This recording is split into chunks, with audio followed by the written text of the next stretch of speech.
ආයිබෝවන් ඔයාලා හැමදෙනාටම අසසුම ප්‍රතිලාභ ලැබීමට සුදුසු පුද්ගලයන්ට අසසුම් ප්‍රතිලාභ නොලැබීම සම්බන්ධයෙන් සිදු කළ විශේෂ සමීක්ෂණයක් ගැන තමයි අද වීඩියෝ එකෙන් කතා කරන්න හදන්නේ. ඉතින් මේ වීඩියෝ එක බලන ඔයා තාමත් මාව සබ්ස්ක්‍රයිබ් කරලා නැත්නම් අනිවාර්යෙන්ම මාව සබ්ස්ක්‍රයිබ් කරන්න.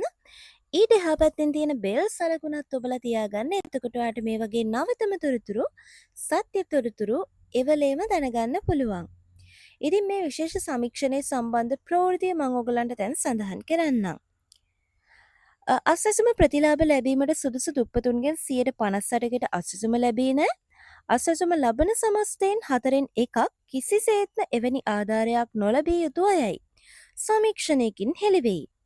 අස්වැසුම ලැබිය යුතු දුප්පතුන්ගෙන් 58%කට අස්වැසුම ලැබී නොතිබූ බව දරිද්‍රතා විශ්ලේෂණ කේන්ද්‍රය විසින් සිදු කළ සමීක්ෂණයකදී අනාවරණය වෙලා තියෙනවා. දුප්පතුන් නොවන 26%කට අස්වැසුම ලැබී තිබූ බවද මෙම සමීක්ෂණයේදී අනාවරණය වී තිබෙනවා.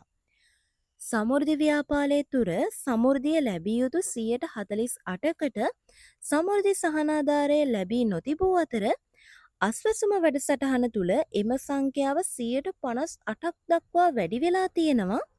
මෙම සමීක්ෂණයට අනුව 2024 වර්ෂයේ අවසන් වන විට මෙරට දරිද්‍රතාවය 2023 වර්ෂයට සාපේක්ෂව 48% දක්වා වැඩි වෙලා තියෙනවා.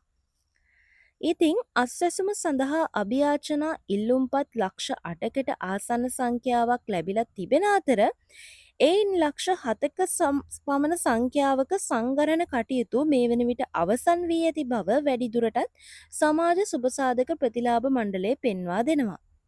ඉතින් අස්වැසුම සඳහා ප්‍රතිලාභින් තෝරා ගැනීමේදී මීට පෙර පැවති අඩුපාඩු සකස් කර ලබන මස ජූලි වන විට එම කටයුතු අවසන් කිරීමට බලාපොරොත්තු වන බව සමාජ සුබසාධක ප්‍රතිලාභ මණ්ඩලය පවසනවා. ඒ කියන්නේ ඉතින් ඕගලන්ට දැන් තේරෙනවා ඇති අස්වැසුම ලැබිය යුතු නැති කට්ටිය 126ක් විතර. ඒ කියන්නේ ඇත්තටම පෝසත් සල්ලි තියෙන කට්ටිය මේ අස්වැසුම් ප්‍රතිලාභය ලබා ගන්නවා. ඒ වගේම 158ක් විතර ඉන්නවා ඇත්තටම සල්ලි ලැබෙන්න අවශ්‍ය කට්ටිය. ඉතින් ඒගොල්ලන්ට සල්ලි ලැබෙන්නේ නැහැ. ඉතින් ගොඩක් වෙලාවට මේ වීඩියෝ එක බලන ඔයත් ඉන්නවා ඇත්තේ මේ 158. කියන්නේ අස්වැසුම ලැබිය යුතු කෙනෙක් ඔයා. ඒ වුණාට ඔයාට මේ ප්‍රතිලාභ ලැබෙන්නේ නැති කෙනෙක් වෙලා තියෙනවා මේ වෙද්දී. ඉතින් අන්න ඒ විදිහට අඩුපාඩු තියෙනවා කියලා සමීක්ෂණයක් කළා මේ පිළිබඳව මේ විදිහට නිල ප්‍රවෘත්තියක් ඉදිරිපත් කරලා තියෙනවා. ඉතින් මේ විදිහට සිද්ධ වෙලා තියෙන අඩුපාඩු සකස් කළා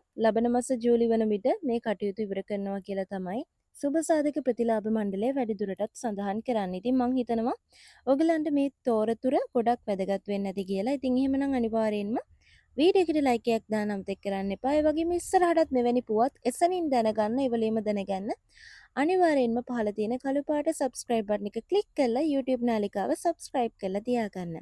එහෙනම් ඉතින් මම ආයෙ පාරක් අලුත් වීඩියෝ එකක් අරගෙන එන්නම්. එතකන් ඔයාලා සියලුම දෙනාට සුබ දවසක් වේවා.